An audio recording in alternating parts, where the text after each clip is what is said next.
अगर आप आरएसएस के इतिहास में जाएंगे तो ये बात आपके सामने आएगी कि आरएसएस के पैदा होने के पीछे केवल ये नहीं था कि उनको मुसलमानों से बहुत चिढ़ थी और ये उनसे वो हिंदू समाज को बचाना चाहते थे। उनके अंदर इस बात को भी लेकर के बहुत गुस्सा था कि ये अस्पृश्य लोग हाथ में लाठी लेकर के हमारा मुकाबला कर रहे हैं और हमारे हमलों का भी जवाब दे रहे हैं। ये भी आरएसएस के जन्म के पीछे एक बहुत बड़ा तथ्य है। यही बात बार बार कही जाती है, बार बार लिखी जाती है कि कम्युनिस्टों ने डॉक्टर अंबेडकर के साथ बहुत विश्वासघात किया। अगर आप जाएंगे गहराई में तो ये बात सही नहीं है। और हाँ, मौके आए जब उन्होंने एक स्टैंड लिया, कम्युनिस्टों ने दूसरा स्टैंड लिया, लेकिन ये जो गद्दारी और विश्वासघात वाली बात है ये सही नहीं है। जो अपने आप को अंबेडकरवादी कहते हैं वो शिवसेना में भी चले गए, वो भाजपा में भी चले गए, कांग्रेस में तो गए ही। और जब वहां चले गए तो उसके बाद उन्होंने दलित आंदोलन से कोई मतलब नहीं रखा, लेकिन उनके खिलाफ कभी कोई बात नहीं होती कि इन्होंने बड़ी गद्दारी की। नमस्कार, मैं हूं हैदर अब्बास नकवी और आप देख रहे हैं दास स्वतंत्र। जी हां, राष्ट्रीय स्वयंसेवक संघ यानी आरएसएस और हिंदू महासभा को लेकर देश की राजनीति में दशकों से बहस होती रही है। कोई इन्हें राष्ट्रवाद का सबसे बड़ा प्रतीक मानता है तो कोई इन्हें सांप्रदायिक राजनीति की जड़ बताता है। लेकिन जब इन संगठनों के इतिहास, उनकी विचारधारा और आज की राजनीति पर उनके प्रभाव की बात होती है तो सवाल और भी तीखे हो जाते हैं। आज हम आपको बात सुनाने जा रहे हैं देश की वरिष्ठ वामपंथी नेता, पूर्व सांसद और लंबे समय से सामाजिक आंदोलन से जुड़ी सुभाषिनी अली। इस विषय पे बातचीत में वो आरएसएस और हिंदू महासभा के उन पहलुओं पर बात कर रही हैं जिन पर अक्सर सार्वजनिक मंचों पर चर्चा कम होती है। सुभाषिनी अली का दावा है कि मौजूदा दौर में दलित और अल्पसंख्यकों के खिलाफ बढ़ते भेदभाव और हिंसा के पीछे केवल सामाजिक कारण नहीं बल्कि एक खास वैचारिक सोच भी काम कर रही है।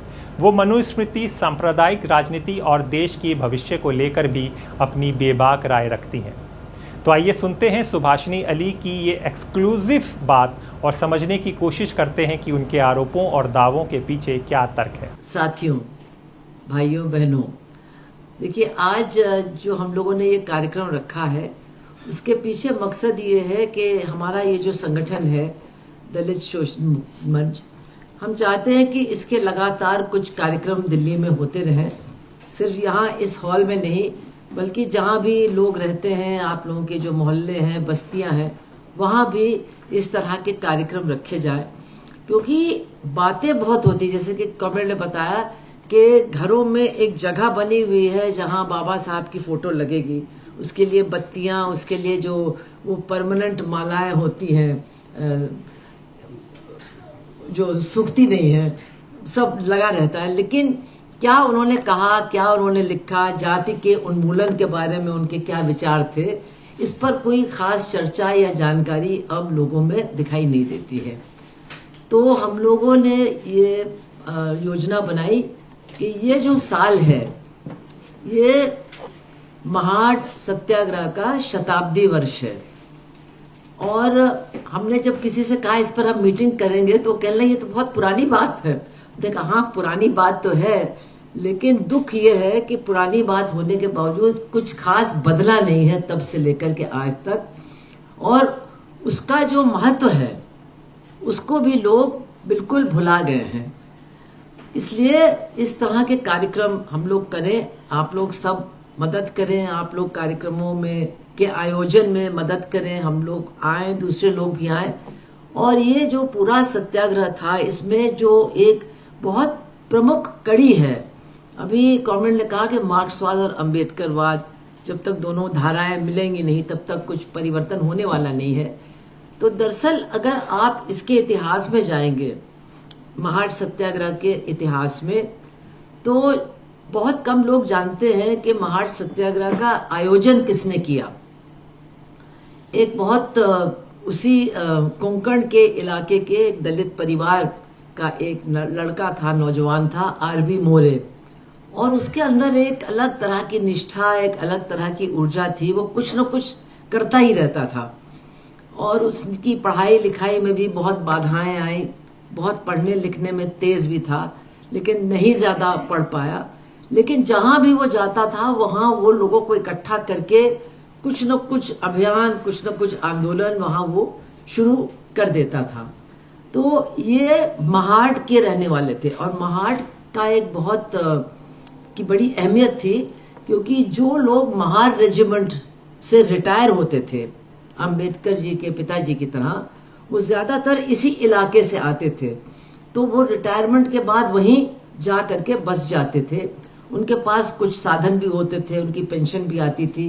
तो कुछ स्कूलों को बनवाना, कुछ वहां पर लोगों के अंदर जागृति पैदा करना, ये सब काम वहां पर काफी पहले शुरू हो गया था। और उसी माहौल में आरबी मोरे भी पले थे। तो वो फिर बंबई भी आए और जहां मजदूर रहते हैं, खासतौर से बंदरगाह के मजदूर, उनमें भी उनके गांव के दलितों की बड़ी संख्या थी, उनके बीच में जाना आना। और इसी दौरान वो डॉक्टर अंबेडकर से भी खैर मिले तो नहीं, लेकिन थोड़ा दूर से देखा और उनके अंदर एक इच्छा जागृत हुई कि वो डॉक्टर अंबेडकर को महाड जरूर लेके जाएंगे, उस इलाके में जरूर लेके जाएंगे। अब उस समय एक बात ये हुई कि वहां जो बंबई में जो विधानसभा थी, उसमें एक कानून पारित हुआ कि सार्वजनिक जगहों पर किसी को भी प्रवेश में रोका नहीं जा सकता है। कोई भी अगर किसी सार्वजनिक स्थान पर जाना चाहे तो उसका प्रवेश नहीं रोका जा सकता है। खैर ये बात आई गई हो गई, बहुत सारे कानून बनते हैं, लेकिन मोरे जी ने ये तय किया कि वहां पर महाड में एक बहुत बड़ा तालाब था, चावड़ तालाब। और उन्होंने देखा था कि जब उनके बचपन में गांव के लोग आते थे, वहां अपना सामान और सौदा बेचने के लिए आते थे, सौदा खरीदने आते थे, तो उनको कितनी परेशानी होती थी, क्योंकि पीने के पानी का कोई प्रबंध उनके लिए नहीं था। तो देखिए, ये जो महाड सत्याग्रह है, इसमें के मूल में जो एक समस्या है वो इतनी भयानक है, इतनी छोटी समस्या और इतनी भयानक है कि वो आज भी सबसे बड़ी समस्या बनी हुई है, और वो है पानी तक न पहुंच पाने की समस्या। अभी हम लोग बात कर रहे हैं करीब करीब 100 साल पहले के जमाने की, लेकिन अभी जो कहानी इन्होंने पढ़ी, हमको नहीं मालूम था कि ये मामला उसमें भी आने वाला है। लेकिन वो लड़की सोच रही है कि इनको देखिए, ये पानी बहा रहे हैं, अपनी गाड़ियों को धो रहे हैं, इधर उधर फवारे उनके चल रहे हैं, और हम जहां रहते हैं हमारी बस्ती में पीने के लिए भी पानी नहीं है। आज दिल्ली में भी त्राही त्राही मची हुई है पानी के लिए, और मुख्यमंत्री कहती हैं कि इतनी ज्यादा धूप है कि जो मैं पानी पहुंचाती हूँ टैंकर में, वो धूप से सूख के इवेपोरेट हो जाती है, इसलिए लोगों तक पानी नहीं पहुंच पा रही है। तो ये पानी की समस्या, सूखा पड़ता है तो सबको प्यास लगती है, लेकिन जब सूखा नहीं भी होता है तो किस तरह से आबादी के एक बड़े हिस्से को पानी तक पहुंचने के लिए सामाजिक नियम रोकते हैं, इस पर हम लोग जिन्होंने इसका सामना खुद नहीं किया है कभी कभी नहीं सोचते हैं, लेकिन जिन्होंने किया है या जो आज भी रोज कर रहे हैं, हम लोगों को उनसे भी बात करने की और समझने की जरूरत है। तो हमें बहुत अच्छा लगा कि आपने जो कहानी सुनाई उसमें भी ये समस्या दर्ज है।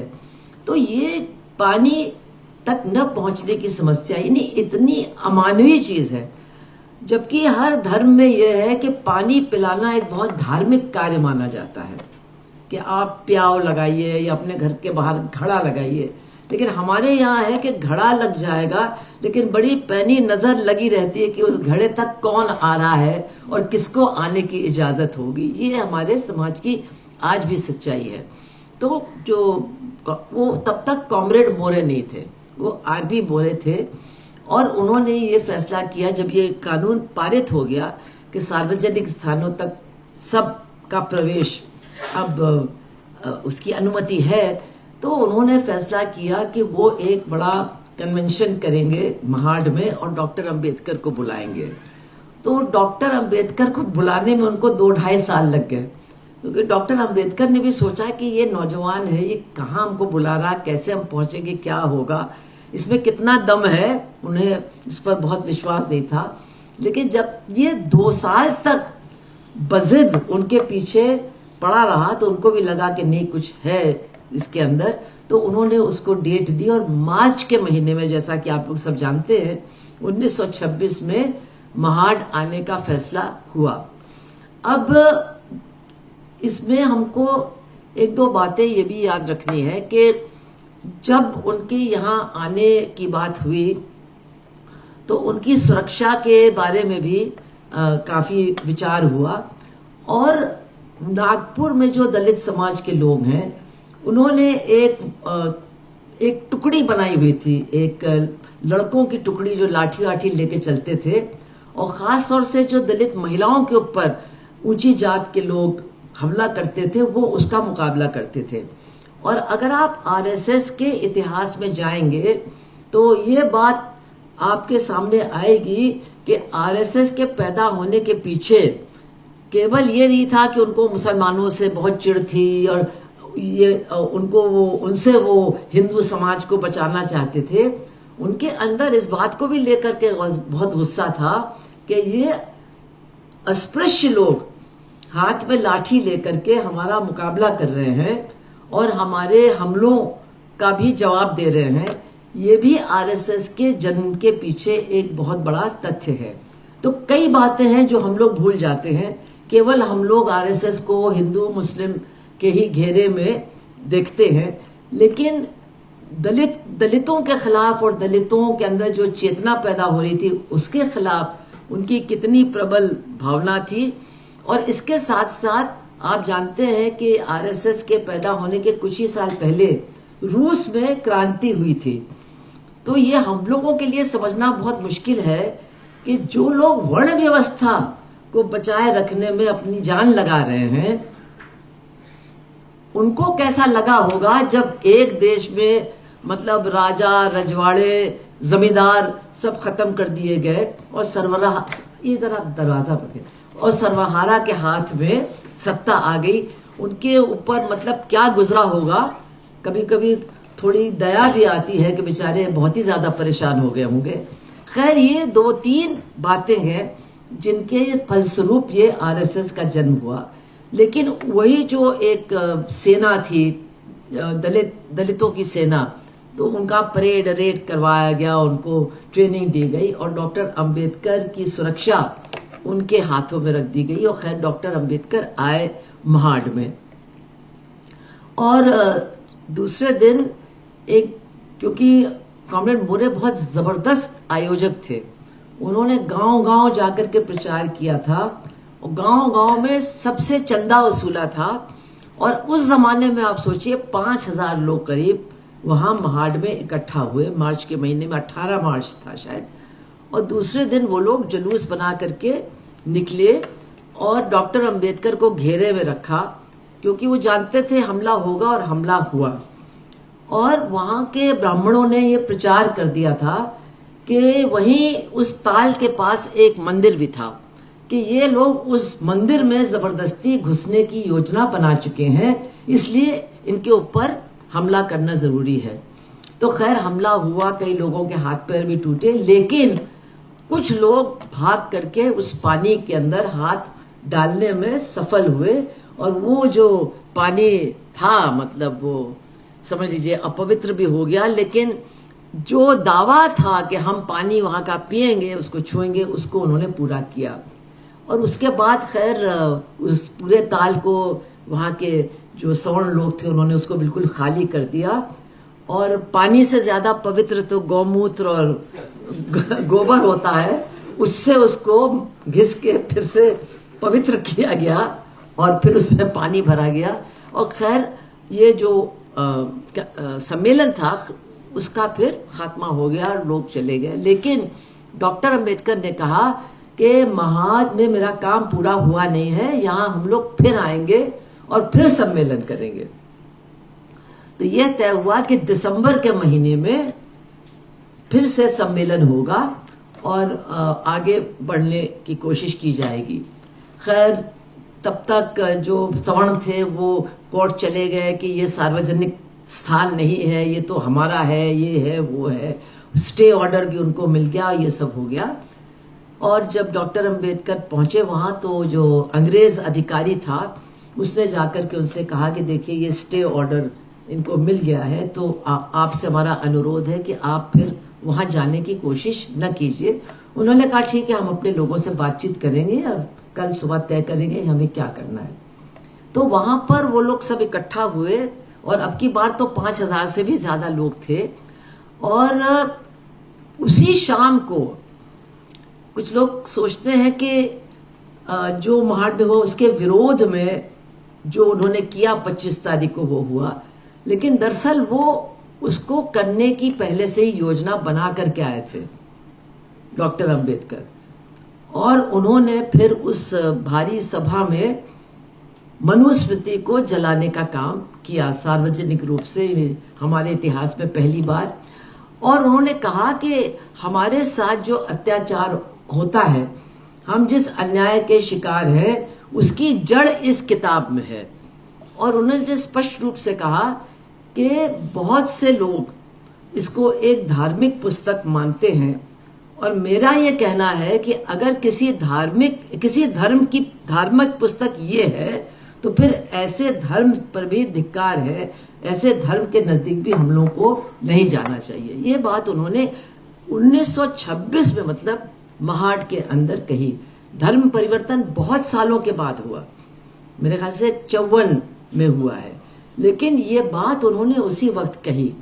अब वो जलाई गई और उसके बाद फिर रात भर उन्होंने आपस में बातचीत की और फिर ये हुआ कि भाई पानी तो हम लोग ले ही चुके हैं वहां से।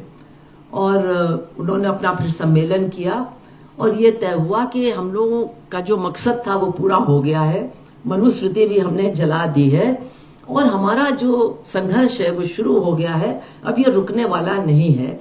और फिर उसका दूसरा दिन भी उस सम्मेलन का कंक्लूड हुआ। अब इसके बाद 2-3 बातें बहुत महत्वपूर्ण हैं जो हम लोग को जिन पर विचार करना चाहिए कि इसके बाद कॉमरेड मोरे जी का क्या हुआ और डॉक्टर अंबेडकर का क्या हुआ। खैर, डॉक्टर अंबेडकर लौटे बॉम्बे, उनका जो उसके बाद का करियर है आप लोग बहुत लोग जानते हैं कि क्या क्या उन्होंने किया। लेकिन आरबी मोरे जो थे वो चूंकि मुंबई में मजदूरों के बीच में रहते थे और जहां पर ये कारखाने हैं टेक्सटाइल के, वहां पर एक सड़क है डिलायल रोड, तो वहां पर उन्होंने दलित नौजवानों को संगठित किया और वहां फिर वो कम्युनिस्टों के भी संपर्क में आए। और उनको ये लगा कि बिना मजदूरों की लड़ाई के, बिना गरीबों के संघर्ष के, बिना इस तरह के एकताबद्ध वर्ग संघर्ष के ये जो जाति की समस्या है ये भी खत्म नहीं की जा सकती है। दोनों के खिलाफ, जातिवाद और पूंजीवादी शोषण दोनों के खिलाफ इकट्ठा लड़ना पड़ेगा। और उन्होंने 1930 में कम्युनिस्ट पार्टी, तब एक ही पार्टी थी, उसकी सदस्यता ली। लेकिन एक बहुत बढ़िया बात हुई कि सदस्यता ग्रहण करने से पहले वो डॉक्टर अंबेडकर के पास गए और उन्होंने उनसे कहा कि मैं कम्युनिस्ट पार्टी ज्वाइन करने वाला हूं, लेकिन आपके प्रति जो सम्मान है, जो आदर है, वो कभी कम नहीं होगा। लेकिन मैंने तय कर लिया है कि मुक्ति का रास्ता यही है, मैं उसकी सदस्यता लेने जा रहा हूं।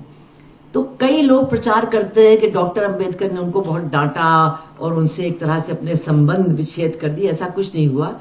डॉक्टर अंबेडकर हंस के बोले, देखते हैं कम्युनिस्ट तुमको कितने दिन तक झेलते हैं। खैर, उसके बाद वो आए और उन्होंने कम्युनिस्ट पार्टी की सदस्यता ली। लेकिन मैंने इस बात को क्यों कहा, देखिए डॉक्टर अंबेडकर का साथ बहुत लोगों ने छोड़ा। आप लोग जिन्होंने उनकी जीवनी पढ़ी है, बहुत लोग जो उनके बहुत करीबी थे उन्होंने उनका साथ छोड़ा, लेकिन किसी ने भी साथ छोड़ने से पहले जाकर के उनसे कहा नहीं कि हम आपका साथ छोड़ रहे हैं। उन्होंने गद्दारी की उनके साथ और वो उस समय कांग्रेस पार्टी के मेंबर बन गए, उनके खिलाफ चुनाव भी लड़ा, बहुत कुछ हुआ। अगर आप उनकी कहानी, आत्मकथा पढ़ेंगे तो इन सारी चीजों की जानकारी आपको मिलेगी। मैं ये बात क्यों कह रही हूं, क्योंकि दलित संगठनों के बीच और दलित आंदोलन के बीच कम्युनिस्ट विरोधी प्रचार बहुत जबरदस्त तरीके से किया जाता है।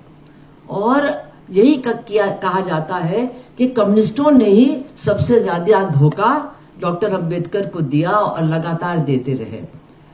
तो कम्युनिस्टों ने उनको धोखा दिया। जो एक उनका साथीदार जो कम्युनिस्ट बना, वो उनसे कह करके कम्युनिस्ट बना और जीवन भर वो उनके साथ रहा। जब कॉमरेड मोरे का देहांत हुआ तो डॉक्टर अंबेडकर ने ही उनकी शोक सभा की सदारत की। तो ये बात बताई नहीं जाती है, इसका कोई जिक्र नहीं होता है। और दूसरी तरफ जिन लोगों ने उनका साथ छोड़ा और कांग्रेस पार्टी में चले गए, जिसके खिलाफ थे डॉक्टर अंबेडकर, उनके बारे में कभी कोई भला बुरा नहीं कहा जाता है। उनके खिलाफ ये कि इन्होंने गद्दारी की, इन्होंने उनका मतलब उनके साथ विश्वासघात किया, ये बातें नहीं कही जाती हैं। तो इसके पीछे जो मैं समझती हूँ कारण है वो ये कि जो हमारे देश के मतलब पुस्तक लिखने वाले लोग हैं, इतिहास लिखने वाले लोग हैं, जो हमारे यहाँ एक विचार, लोगों के विचार को तैयार करने वाले जो लोग हैं, वो यथास्थितिवाद हैं। ज्यादातर वो यथास्थिति को ही बनाए रखना चाहते हैं और उनको अच्छी तरह से समझ में आता है कि इस यथास्थिति को अगर तोड़ने की ताकत है किसी चीज में तो वो है अगर वर्ग संघर्ष और वर्ण संघर्ष की धाराएं एक हो जाएंगी और एक साथ चलेंगी, तो यही वो मजबूत धारा होगी जो यथास्थिति को मतलब समाप्त करने में सफल होगी। और इसीलिए लगातार यही बात बार बार कही जाती है, बार बार लिखी जाती है कि कम्युनिस्टों ने डॉक्टर अंबेडकर के साथ बहुत विश्वासघात किया। अगर आप जाएंगे गहराई में तो ये बात सही नहीं है। और हाँ, मौके आए जब उन्होंने एक स्टैंड लिया, कम्युनिस्टों ने दूसरा स्टैंड लिया, लेकिन ये जो गद्दारी और विश्वासघात वाली बात है ये सही नहीं है। उन्होंने एक इलेक्शन में जो समाजवादी थे उनका हाथ पकड़ा और उस इलेक्शन में कम्युनिस्टों ने उनको वोट दिया, लेकिन समाजवादियों ने ही उनको वोट नहीं दिया।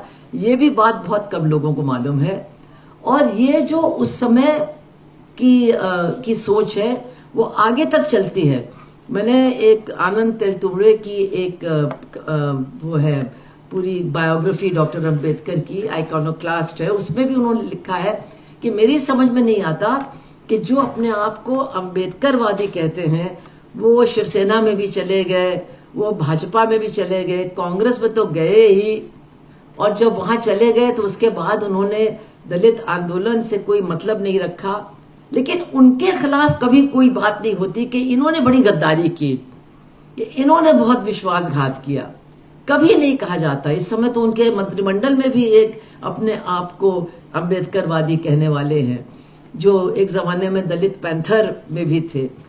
तो ये बात मुझे लगता है हम लोगों के लिए समझने में समझी जानी चाहिए, क्यों हम लोग भी अक्सर इस तरह का प्रचार करते हैं और इस तरह के प्रचार के शिकार बन भी जाते हैं बहुत आसानी से।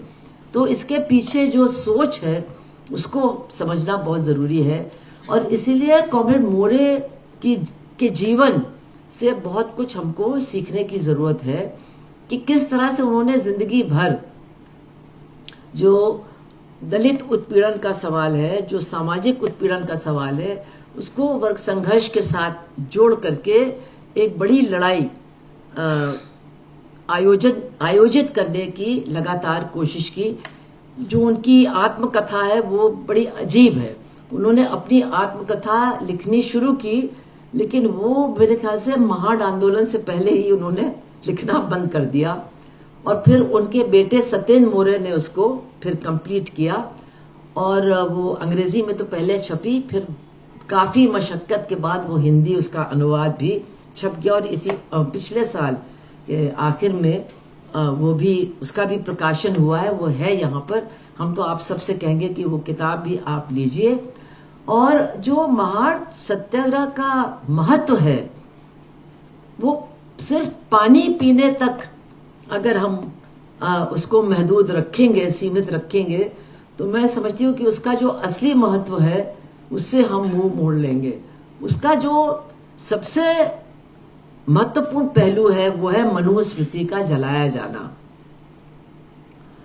और जब तक उसके बारे में हम लोग ज्यादा प्रचार नहीं करेंगे, क्योंकि आज आप देख रहे हैं कि अजीब अजीब बातें हो रही हैं। एक दिल्ली में आपकी सरकार में एक मंत्री थे, वो दलित समाज के थे, हाँ, और उन्होंने एक धर्म परिवर्तन का, बौद्ध धर्म स्वीकार करने का एक बड़ा आयोजन किया, और उसमें जो डॉक्टर अंबेडकर द्वारा लिए गए वचन थे उनको दोहराया, और बड़ा उनके खिलाफ बवाल मचा, उनकी जबरदस्त ट्रोलिंग हुई, और आप पार्टी भी मतलब उससे इतना प्रभावित हुई कि गौतम जी को फिर इस्तीफा देना पड़ा, मंत्रिमंडल से भी हटे और पार्टी से भी हट गए। तो इसका मेरा कहने का मतलब ये है कि आज भी दलित समाज के बहुत बड़े हिस्से में भी लोगों को पता नहीं है कि जिसको आप उसको हिंदू धर्म कहिए या ब्राह्मणवादी धर्म कहिए या ब्राह्मणवादी विचारधारा कहिए, किस हद तक डॉक्टर अंबेडकर उसके विरोधी थे।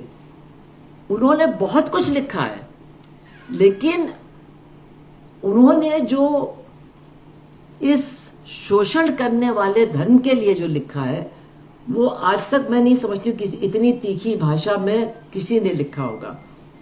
लेकिन ये जो उनकी तीखी भाषा है, ये जो उनकी टिप्पणियां हैं, इनका प्रचार दलित समाज में भी बहुत कम है, बहुत कम है। मतलब मैं बहुत सारे लोगों को जानती हूँ जो ये 14 अप्रैल को मनाते हैं और जुलूस भी निकालते हैं और बहुत भव्य कार्यक्रम भी करते हैं, लेकिन उनको नहीं पता है कि डॉक्टर अंबेडकर ने ये कहा था कि भाई हिंदू धर्म में पैदा होना ये तो मेरे बस की बात नहीं थी, लेकिन इसमें मैं मरूंगा नहीं, ये मेरे बस में है। और फिर उन्होंने धर्म परिवर्तन किया। लेकिन मैं समझती हूँ कि ज्यादा बड़ा हिस्सा दलित समुदाय का भी ऐसा है जिनको इस बात की कोई जानकारी नहीं है। मनुस्मृति के जलाने के बारे में तो बहुत सारे हमारे राजनीतिक कार्यकर्ता हैं, उनको भी इसका पता नहीं था कि ऐसा भी उन्होंने किया।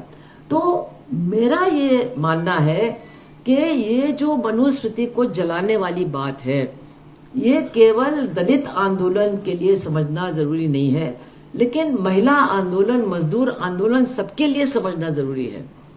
क्योंकि धर्म से प्रभावित तो जनता का बहुत बड़ा हिस्सा है, धर्म के नाम पर वो कुछ भी स्वीकार करने के लिए तैयार रहते हैं, लेकिन उनको मालूम होना चाहिए कि ये मनुस्मृति कितनी महिला विरोधी पुस्तक है।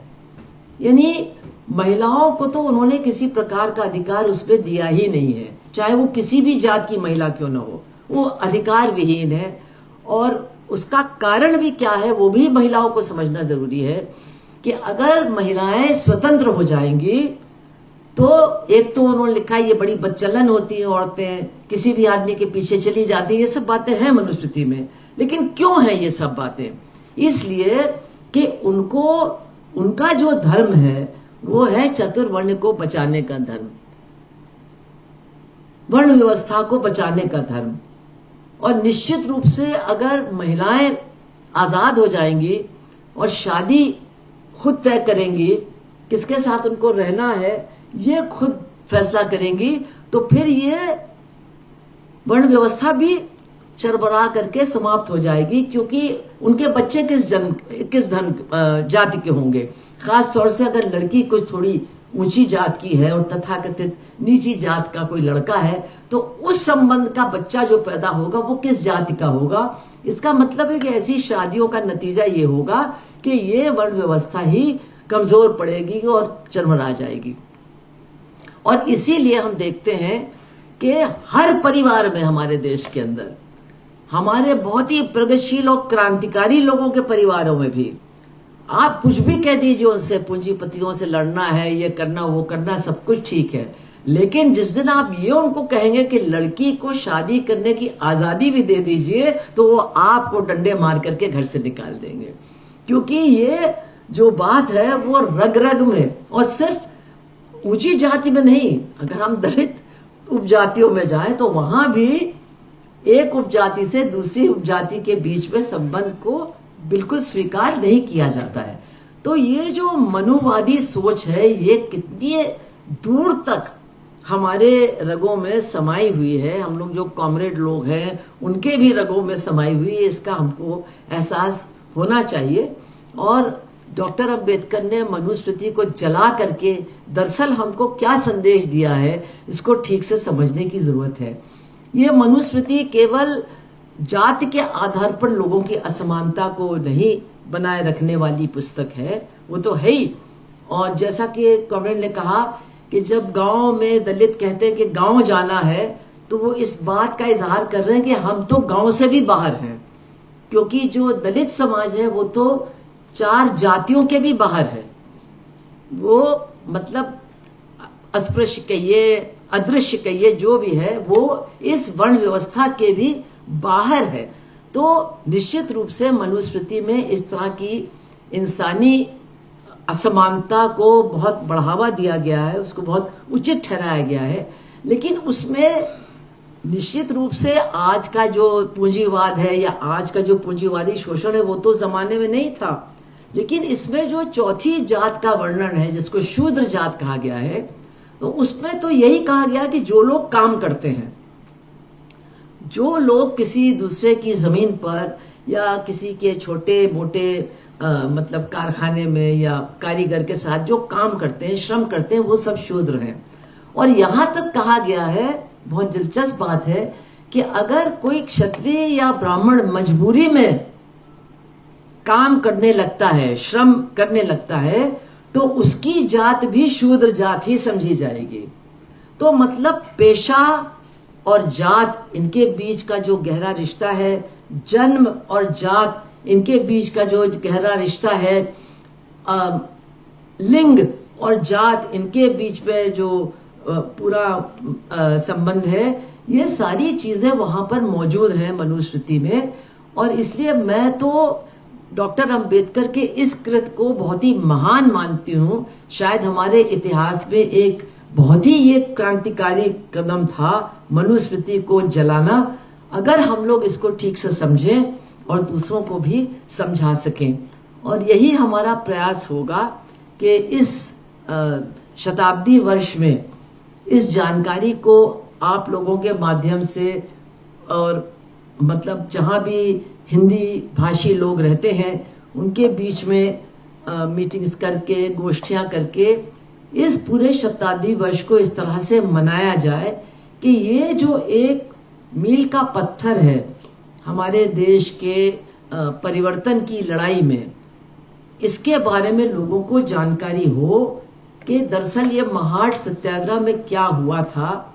सिर्फ पानी ही नहीं पिया गया था उस तालाब से, बल्कि जो एक तरह से बहुत मजबूत स्तंभ है जातिवादी व्यवस्था और जाति को बढ़ावा देने वाले धार्मिक प्रतिबद्धता को, उसका जो एक बहुत मजबूत स्तंभ है, उसको किस तरह से, उस पर किस तरह से डॉक्टर अंबेडकर ने प्रहार किया था। और उनके साथ इस प्रहार में एक ऐसा शख्स मौजूद था जो बाद में कम्युनिस्ट पार्टी का बड़ा नेता बना। और हमको ये खुशी है कि वो सीपीआईएम के भी सदस्य बने और हमारी पार्टी में महाराष्ट्र के अंदर बड़े नेता थे। तो साथियों, मैं और ज्यादा समय नहीं लूंगी। आज हम लोग और लोगों को भी यहाँ देखते, लेकिन ये कॉकरोच वाला मामला भी चल गया, ये भी एक बड़ा आंदोलन है। और हमारे बहुत से लोग साथी जो इस आने वाले थे उस पर चले गए, लेकिन फिर भी आप लोग सब आए। तो हमने ये आप लोगों को ज्ञान देने के लिए मीटिंग नहीं बुलाई है, हालांकि उनकी कहानी से तो बहुत कुछ ज्ञान मिल गया, लेकिन इसलिए ये मीटिंग बुलाई है कि ये जो शताब्दी वर्ष है और मनुस्मृति के दहन, इनका जो महत्व है वो हम लोग मिलकर के कैसे दूर दूर तक लेकर के जा सकते हैं। देखिए, हमारे देश में वर्ग भी है और वर्ण भी है।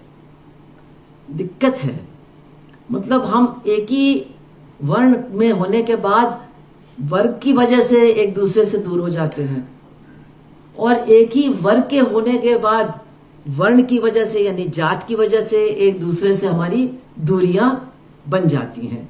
ये एक बड़ी समस्या है हमारे समाज में। तो इसके लिए हम लोगों को थोड़ा ज्यादा प्रयास करना होगा। अब कॉमरेड शायद किसी गांव में पैदा हुए, उन्होंने उसकी असलियत को देखा, अब वो कितनी बार उस गांव में अब जाते हैं, और शायद इनके बच्चों ने उस गांव को देखा ही नहीं होगा। या जो हमारे बीच में हमारे मजदूर हैं, जो पहले बस्ती में या मजदूर कॉलोनी में रहते थे, अब थोड़ा हट गए हैं, कितना वहां वापस जाते हैं, जो वहां लोग रहते हैं उनके साथ कितना उनका मतलब संपर्क और संबंध और जीवंत संपर्क कितना बच गया है। ये अगर हम गंभीरता पूर्वक सोचें तो हमको लगेगा कि इसका एहसास होगा कि हमको बहुत कुछ करना चाहिए, जो बहुत मुश्किल नहीं है करना। उसके लिए हमको समय निकालना पड़ेगा। एक तो ये फोन से थोड़ी फुर्सत लेनी होगी, जो टीवी देखने की कुछ आदत हो गई उससे, हालांकि अब तो टीवी इतना खराब हो गया कि शायद उसको कम लोग देखते हैं, लेकिन इसके पीछे बिल्कुल कीड़े की तरह लगे हुए हैं। तो इन सब चीजों से थोड़ा छुट्टी पा करके जरूरी है, अगर हम देखिए बिना विचारधारा के और बिना विचारधारा को अपने अंदर जब्त करने के, ये लड़ाई लड़ना मैं तो समझती हूँ मुश्किल नहीं, करीब करीब असंभव है। ये केवल परिस्थितियां ही हमको इस लड़ाई में नहीं झोंकती हैं। जब तक विचारधारा और परिस्थितियां दोनों एक साथ मिल करके हमें प्रेरित नहीं करती हैं, तब तक फिर ये लड़ाई आगे तक नहीं जाती है।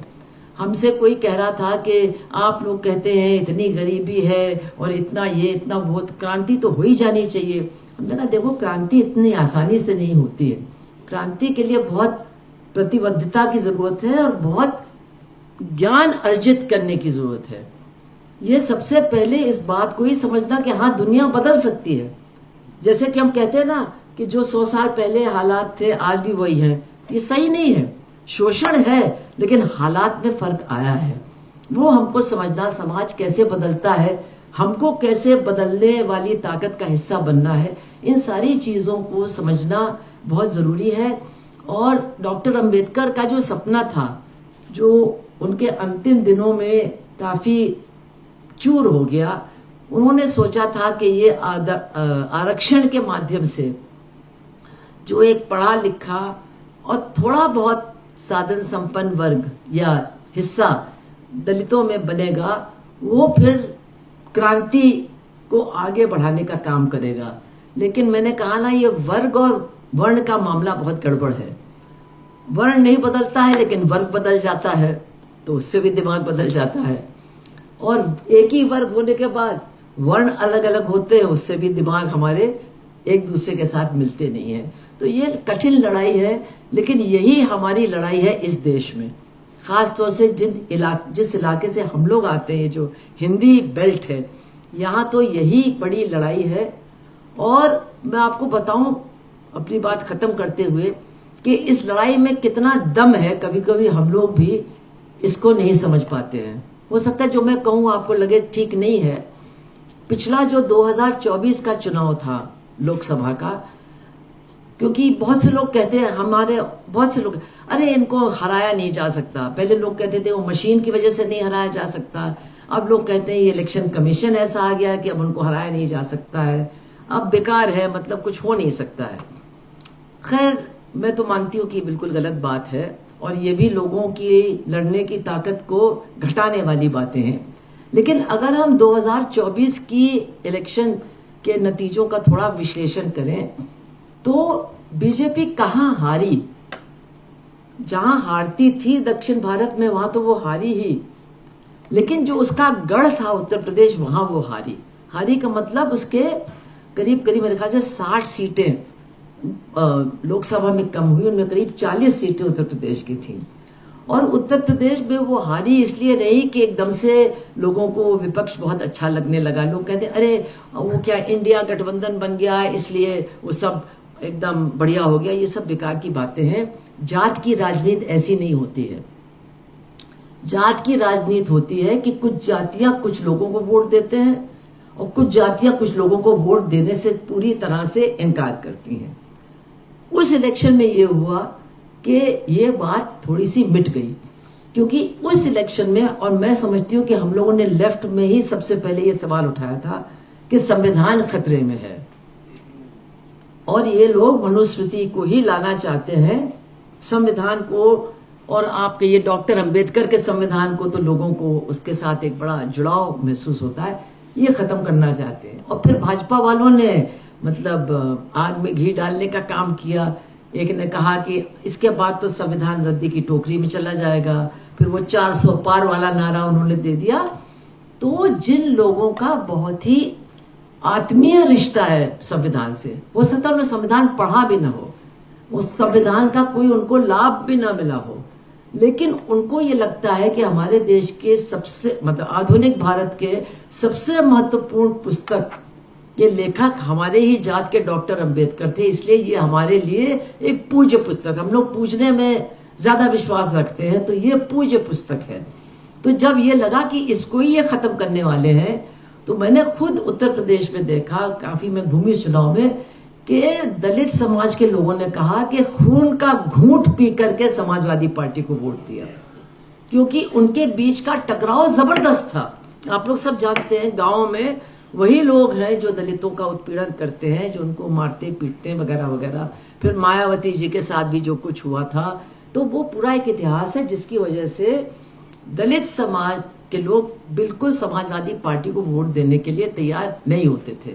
लेकिन पिछले उस चुनाव में उन्होंने यही कहा, खून का घूंट पी करके इनको हमने वोट दिया है संविधान को बचाने के लिए। तो इसका मतलब क्या है कि हम लोग जो समझते हैं दरअसल वो सही नहीं है।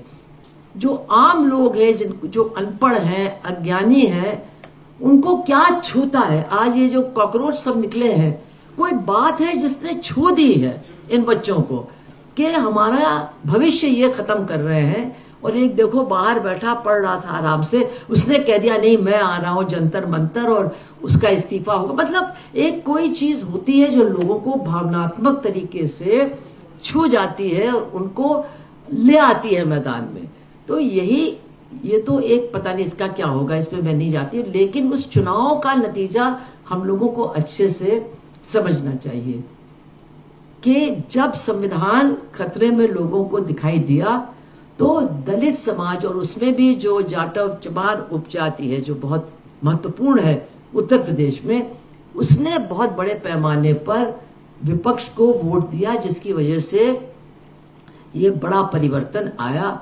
और हमसे ज्यादा भाजपा इसको समझती है। भाजपा तुरंत विश्लेषण में लग जाती है और उस विश्लेषण का नतीजा है कि वो हर उपजात के बीच में और भी ज्यादा कस के घुसने की कोशिश में लगी है 2 साल से। लेकिन ये बात भी सही है कि जितना विश्वास था दलित समाज के बड़े हिस्से का, खासतौर से उत्तर प्रदेश में भाजपा के प्रति, वो विश्वास भी कम हुआ है। तो ये मौका है, हम घर में बैठे फोन देखते रहेंगे, व्हाट्सएप करते रहेंगे, कुछ नहीं होने वाला है। लेकिन निकलेंगे, बस्तियों में जाएंगे, लोगों के बीच में बैठेंगे, गपशप करेंगे और महार सत्याग्रह के महत्व के बारे में लोगों को बताएंगे, उस भाषा में बताएंगे जो उनको समझ में आता है। तो मैं समझती हूँ कि एक व्यापक जानकारी हम लोग कम से कम लोगों के अंदर फैलाने में सक्षम होंगे और उसी से कुछ निकलेगा। हो सकता है उसका फायदा किसी दूसरे को मिले, कोई बात नहीं, बस मनुवादियों को न मिले, वही हमारी कोशिश होनी चाहिए। और ये भी कोशिश होनी चाहिए कि हम खुद ज्यादा मजबूत बने ताकि अंत में हम ही को इसका फायदा मिले, क्रांतिकारी ताकतों को ही इसका फायदा मिले। तो ये जो शताब्दी वर्ष है, इसका अगर हम लोग सही तरीके से इस्तेमाल करेंगे तो मैं समझती हूँ कि जिस लड़ाई को हम लोग आगे बढ़ाना चाहते हैं, और 27 में चुनाव भी यूपी में आ रहा है, जितना हम लोग इस तरह की जागृति को पैदा कर सकते हैं, व्यापक पैमाने पर पैदा कर सकते हैं, उतना ही हम लोग मनुवादी ताकतों के खिलाफ लड़ने में और सक्षम होंगे। इसीलिए आप सबसे यही अपील है कि इस शताब्दी वर्ष का इस तरह से इस्तेमाल कीजिए और हम लोग जहां भी मदद कर सकते हैं हम लोग आने के लिए तैयार हैं। आप लोग खुद भी सक्षम हैं इस जानकारी को दूर दूर तक फैलाने के लिए। आप सबका बहुत बहुत धन्यवाद। जय भीम, लाल सलाम। तो ये थी वरिष्ठ नेता सुभाषिनी अली, जिन्होंने आरएसएस, हिंदू महासभा, मनुस्मृति, दलित, अल्पसंख्यक अधिकारों और मौजूदा राजनीतिक माहौल को लेकर अपने विचार आप लोगों से साझा किए। उनके आरोप गंभीर हैं, उनके सवाल भी बड़े हैं और उनके निष्कर्षों से सहमत होना या असहमत होना पूरी तरह दर्शकों पर निर्भर करता है। लोकतंत्र की खूबसूरती भी यही है कि अलग अलग विचार सामने आएं और जनता तथ्यों तथा तर्कों के आधार पर अपना मत बनाए। अब सवाल आपसे, क्या आपको लगता है कि देश में बढ़ती सामाजिक और राजनीतिक चुनौतियों के पीछे वैचारिक कारण है? क्या सुभाषिनी अली के दावों में आपको सच्चाई दिखाई देती है या आप इससे असहमत हैं?